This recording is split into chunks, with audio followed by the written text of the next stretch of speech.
میری ماں مجھے پہلے ہی کہہ کر گئی ہے کہ بیٹا آپ نے دل سے میری سیوا کی ہے، جب میں اس سنسار میں نہ رہوں نا تو رونا مت۔ ماں نے مجھے منع کیا ہے۔ اکثر آپ سبھی دیکھتے ہی ہوں گے کہ سوشل میڈیا میں اپنی ماں کے ساتھ کافی ریلز ڈالتا رہتا تھا، ویڈیو ڈالتا رہتا تھا، لیکن اب مجھے کیا پتا تھا کہ یہ ریلز صرف ریل بن کر ہی رہ جائے گی سوشل میڈیا میں۔ جیسا کہ آپ سبھی جانتے ہیں کہ میرے یوٹیوب چینل پر لگ بھگ پچھلے 2 مہینے سے کوئی بھی ولاگ اپلوڈ نہیں ہوا ہے۔ ایک کہاوت بھی آپ سب نے سنی ہوگی کہ اکثر لوگ جو ہیں وہ بدل جاتے ہیں، حالات وقت اس کو مجبور کر دیتے ہیں بدلنے پر۔ ابھی میرا بچپنا ہی تھا تو پتا کا سایہ سر سے اٹھ گیا، بھائی کا سایہ سر سے اٹھ گیا۔ اس کے بعد اگر میں سچی بات بولوں، اپنے دل کی بات بولوں، تو میں نے اپنے بھائی، ماتا پتا سب کچھ اپنی ماں میں ہی دیکھا تھا۔ لیکن آج جب میری ماں مجھے چھوڑ کر گئی نا، اب جا کر لگتا ہے کہ میرا بھائی بھی نہیں ہے، پتا بھی نہیں ہے، ماتا بھی نہیں ہے۔ میں تو بہت بدقسمت انسان ہوں کہ جس نے اپنے دادا دادی نہیں دیکھے، نانا نانی نہیں دیکھے، اپنے پتا کو نہیں دیکھا۔ کافی دکھ ہوتا ہے یہ سب باتیں جب یاد آتی ہیں تو۔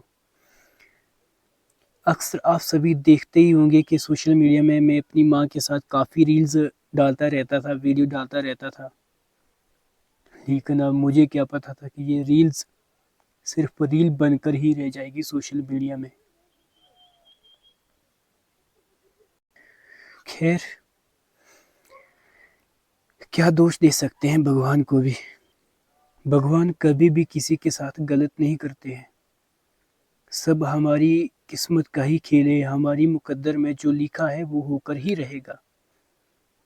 لیکن میری ماں ہمیشہ یہی کہتی تھی کہ بیٹا تیری شادی ہو جائے تو بے شک میں دوسرے دن ہی مر جاؤں، مجھے اس بات کا کوئی بھی دکھ نہیں ہوگا۔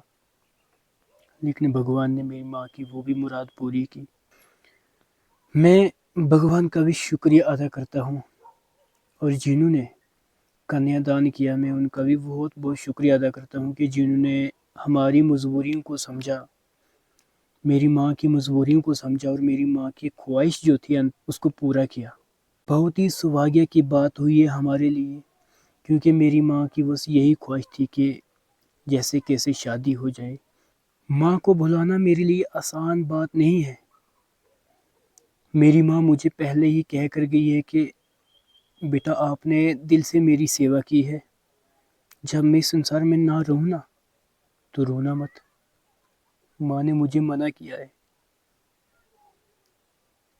اور رونا تو روکنا اسمبھو ہے، لیکن کوشش کرتا ہوں کہ نہ رو پاؤں۔ خیر، ان سب باتوں کو چھوڑ کر اب اپنے مقصد پہ آتے ہیں، بلاگنگ کے اوپر آتے ہیں۔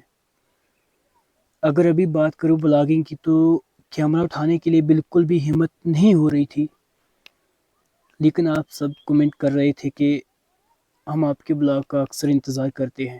آپ نے مجھے حوصلہ دیا، اور میری ماں نے مجھے یہی کہا ہے زندگی میں کہ بیٹا زندگی میں کبھی بھی مشکل وقت میں ہار مت ماننا، تم بس اپنے کرم کرتے جانا، پھل تمہیں بھگوان ضرور دے گا، اور میرا آشیرواد رہا آپ کے ساتھ۔ خیر، ہو سکتا ہے کہ میں جیسے بلاگز پہلے بناتا تھا ویسے نہ بنا پاؤں، لیکن کوشش کروں گا میں کہ اپنی طرف سے 100% دوں گا۔ باقی آپ سب کا آشیرواد رہا، بزرگوں کا آشیرواد ہوگا، پربھو پرمیشور کا آشیرواد ہوگا تو ضرور ایک دن کامیابی بھی حاصل آئے گی۔ تو خیر، اب آگے سے میں کوشش کروں گا بلاگ بنانے کی، آپ کے سامنے بلاگ لانے کی۔ تو دیجیے اپنے بھائی کو اجازت۔ جے شری رام۔